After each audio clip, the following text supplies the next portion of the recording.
ഈശോ മിശിഹായിക്ക് സ്തുതിയായിരിക്കട്ടെ. ഒരു ദേവാലയത്തിലേക്ക് പുതിയ കൊച്ചച്ഛൻ കടന്നു വന്നു. വളരെ വിശ്വാസമുള്ള, പരിശുദ്ധ കുർബാനയോട് ഒരുപാട് സ്നേഹമുള്ള ഒരു വൈദികൻ. ആ ദേവാലയത്തില് കുർബാനയ്ക്ക് ആളുകൾ വരുന്നത് കുറവായിരുന്നത് കൊണ്ട് ആളുകൾ ധാരാളമായി വരാനായിട്ട് ഈ വൈദികൻ പ്രേരിപ്പിച്ചു കൊണ്ടിരുന്നു.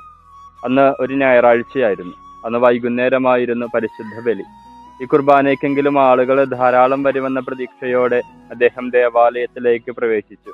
അന്നും ആളുകുറവായിരുന്നത് കൊണ്ട് ആളുകൾ വരാൻ 15 മിനിറ്റോളം താമസിച്ചാണ് പരിശുദ്ധ ബലി ആരംഭിച്ചത്.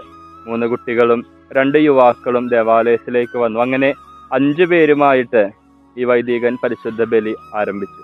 കുറച്ചു കഴിഞ്ഞ് ഒരു ദമ്പതിമാര് അവിടേക്ക് പ്രവേശിച്ച് 2 അറ്റത്തായിട്ട് ഇരിപ്പുറപ്പിച്ചു. കുറച്ചു കഴിഞ്ഞ് ഭ്രാന്തനെ പോലെ തോന്നിക്കുന്ന ഒരു മനുഷ്യൻ ഒരു കയറുമായിട്ട് ദേവാലയത്തിലേക്ക് കയറി വന്ന് ഒഴിഞ്ഞൊരു മൂല നോക്കി അദ്ദേഹവും ഇരുന്നു. അന്ന് ആളുകൾ കുറവായിരുന്നെങ്കിലും ഈ വൈദികൻ വളരെ ഭക്തിയോടെ പരിശുദ്ധ ബലി അർപ്പിച്ചു, തീക്ഷ്ണതയോടെ പ്രസംഗിച്ചു. അന്ന് ദിനം വൈകുന്നേരം 2 കള്ളന്മാര് ഈ വൈദികന്റെ മേടയിൽ വന്ന് അദ്ദേഹത്തെ അടിച്ചു വീഴ്ത്തി വിശുദ്ധ ഗ്രന്ഥവും ക്രൂശിത രൂപവും ഉൾപ്പെടെ വിലപിടിപ്പുള്ള പലതും അവിടെ നിന്ന് മോഷ്ടിച്ചു കൊണ്ടുപോയി. ഡയറി എഴുതുന്ന ശീലമുണ്ടായിരുന്ന ഈ കൊച്ചച്ഛൻ അന്ന് രാത്രി ഇങ്ങനെ ഡയറിയിൽ കുറിച്ചിട്ടു: എൻ്റെ ജീവിതത്തിലെ ഏറ്റവും സങ്കടകരമായ ദിവസം, എൻ്റെ അജപാലന ജീവിതത്തിലെ ഏറ്റവും പരാജയപ്പെട്ട ദിവസം, എൻ്റെ കരിയറിലെ ഏറ്റവും മോശം ദിവസം. വർഷങ്ങൾ കുറെ കഴിഞ്ഞു. ഈ കൊച്ചച്ഛൻ വലിയച്ഛനായി. ഒരു ദേവാലയത്തിൽ വെച്ച് തൻ്റെ അനുഭവം പങ്കുവച്ച് അന്ന് ബലി അർപ്പിച്ചു. ബലി കഴിഞ്ഞ് പുറത്തേക്കിറങ്ങിയപ്പോൾ ഒരു വൃദ്ധ ദമ്പതിമാര് അദ്ദേഹത്തിന്റെ അരികിൽ വന്നിട്ട് ഇങ്ങനെ പറഞ്ഞു: അച്ഛനെന്ന് പറഞ്ഞ ആ 2 യുവദമ്പതിമാര് ഞങ്ങളാണ്. ഞങ്ങളുടെ ജീവിതം തകർച്ചയുടെ വക്കിലായിരുന്നു. വിവാഹമോചനം വേണമെന്നൊരാഗ്രഹമായിരുന്നു. അതിനു മുൻപ് ഒന്ന് പ്രാർത്ഥിച്ചേക്കാമെന്ന് കരുതി പള്ളിയിലേക്ക് കയറിയപ്പോഴാണ് അച്ഛൻ്റെ വചന പ്രഘോഷണം ഞങ്ങൾ കേട്ടത്. അന്ന് ഞങ്ങൾ ഒരുമിച്ച് തന്നെ തീരുമാനിച്ചു ഇനി ഒരുമിച്ച് ജീവിക്കാമെന്ന്.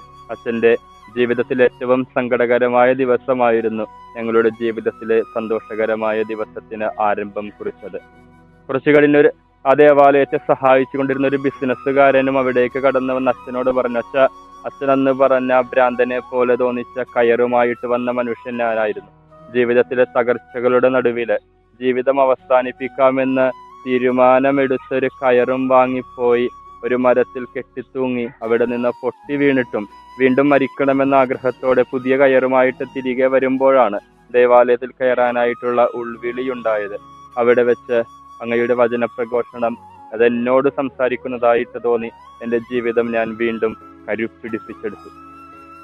അപ്പോൾ അവിടെ ആൾക്കാരേക്ക് പിറകിൽ നിന്നും ഒരു ഡീക്കൻ വിളിച്ചു പറഞ്ഞ: അച്ഛൻ്റെ ജീവിതത്തിലെ, അച്ഛൻ്റെ കരിയറിലെ ഏറ്റവും മോശം ദിവസം.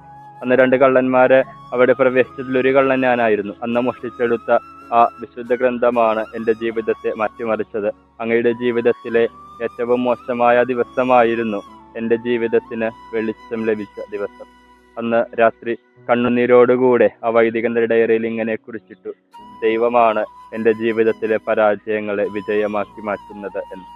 ഈശോയിൽ ഏറ്റവും സ്നേഹം നിറഞ്ഞവരെ, ഇന്നത്തെ 1-ാമത്തെ വായനയിൽ വിശുദ്ധ പൗലോസ് അപ്പോസ്തലൻ പറയുന്നത് ഇങ്ങനെയാണ്: എന്നെ ശക്തനാക്കുന്ന ദൈവത്തിലൂടെ എനിക്ക് എല്ലാം ചെയ്യാനായിട്ട് സാധിക്കും. പ്രിയപ്പെട്ടവരെ, നമ്മുടെ ജീവിതത്തിലെ ചില കാര്യങ്ങൾ ചെയ്യാൻ പറ്റാതെ പോകുമ്പോൾ, ജീവിതത്തിലെ ചില പരാജയങ്ങൾ കടന്നു വരുമ്പോഴേക്കും നമുക്ക് സങ്കടത്തോടെ എഴുതി വെക്കും, അല്ലെങ്കിൽ സങ്കടത്തോടെ പറയും: എൻ്റെ ജീവിതം ഒന്നിനും കൊള്ളരുതാത്തതാണ്, ഞാൻ എന്തിനാണ് ജീവിക്കുന്നത് എന്നൊക്കെ. ജീവിതത്തിന്റെ അർത്ഥം പരാജയത്തിന്റെ മുൻപിൽ പോലും കണ്ടെത്താനാകാതാകുമ്പോൾ ഒന്നോർക്കുക, വിശുദ്ധ പൗലോസ് അപ്പോസ്തലൻ പറഞ്ഞതുപോലെ നിന്നെ ശക്തനാക്കുന്ന അതിശക്തനായ ദൈവം നിന്റെ കൂടെയുണ്ടെന്ന്. നിന്റെ പരാജയങ്ങളെ അവൻ മറ്റൊരുവന്റെ ജീവിതത്തിലേക്ക് നന്മയാക്കി മാറ്റാനായിട്ട് അധികം സമയമൊന്നും വേണ്ട.